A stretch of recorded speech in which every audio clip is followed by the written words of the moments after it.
السلام علیکم ویورز، آج ہم آپ کے لیے ڈپریشن کے متعلق کچھ معلومات لے کر آئے ہیں۔ جو ڈپریشن ہے وہ دو طرح کا ہوتا ہے، جسمانی بھی ہو سکتا ہے، ذہنی بھی ہو سکتا ہے، اور موجودہ دور میں تقریباً ہر شخص اس مرض کا شکار ہے۔ اگر دباؤ کم ہو تو یہ انسانی صحت کے لیے مضر صحت نہیں ہوتا، بلکہ یہ انسان کو موٹیویٹ کرتا ہے، کچھ نہ کچھ کرنے کی ترغیب دیتا ہے۔ لیکن دباؤ اگر حد سے زیادہ ہو تو انسانی صحت کے لیے خطرے کی علامت ہے۔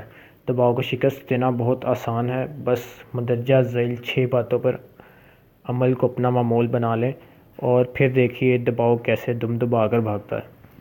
سب سے پہلے تو مکمل آرام کیجیے۔ جو نمبر 1 ہے اس میں آرام کرنا شامل ہے۔ دباؤ سے نجات کے لیے ضروری ہے کہ آپ ریلیکس رہیں، اپنی سانسوں کو بھی کنٹرول میں رکھیں۔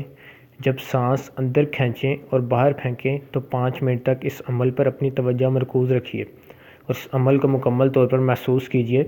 آپ فوری طور پر دباؤ میں کمی محسوس کرنے لگیں گے۔ جو نمبر 2 ہے اس میں پازیٹیو رہیے، مثبت انداز فکر اپنائیے۔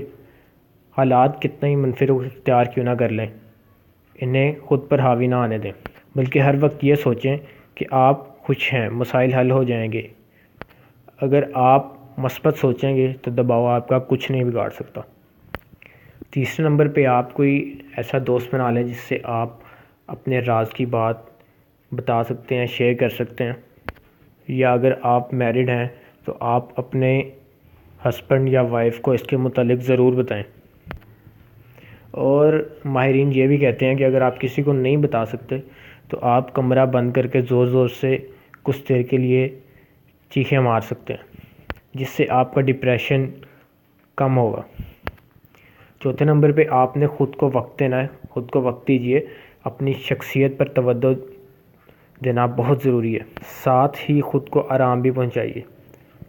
خود کو وقت دینے کا مطلب یہ ہے کہ اپنی شخصیت کو اچھا بنائیے اور آرام کیجیے مکمل طور پر۔ کوئی اچھی کتاب پڑھ لیجیے جو آپ کی شخصیت کے لیے مثبت ثابت ہو سکتی ہے، یا پھر آپ اپنے لیے کوئی اچھا مشغلہ بھی اپنا سکتے ہیں۔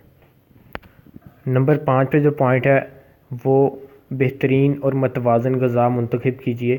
یاد رکھیے آپ کی غذا دباؤ سے لڑنے کا اہم ترین ہتھیار ہے، لیکن اس کا متوازن ہونا اور طاقتور ہونا بہت ضروری ہے۔ پھل اور سبزیاں استعمال کیجیے۔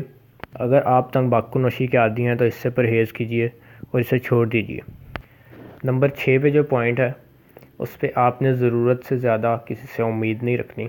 زندگی کو حقیقت پسندی کی اینک لگا کر دیکھیں، کبھی کسی سے غیر ضروری امید نہ باندھیں۔ حقیقت پسند لوگ زندگی میں بہت کم دکھ اٹھاتے ہیں۔ اور اس بات کا تعین کیجیے کہ آپ کے گولز کیا ہیں، آپ کے مقاصد کیا ہیں، اور پھر ان کو حاصل کرنے کے لیے ڈٹ جائیے اور خوب محنت کیجیے۔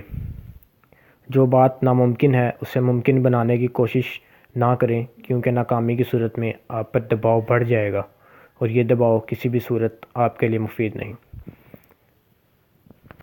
اب تک کے لیے اتنا ہی۔ آپ کی صحت کے متعلق بہت سی مفید معلومات لے کر ہم پھر حاضر ہوں گے۔ تب تک کے لیے اللہ حافظ۔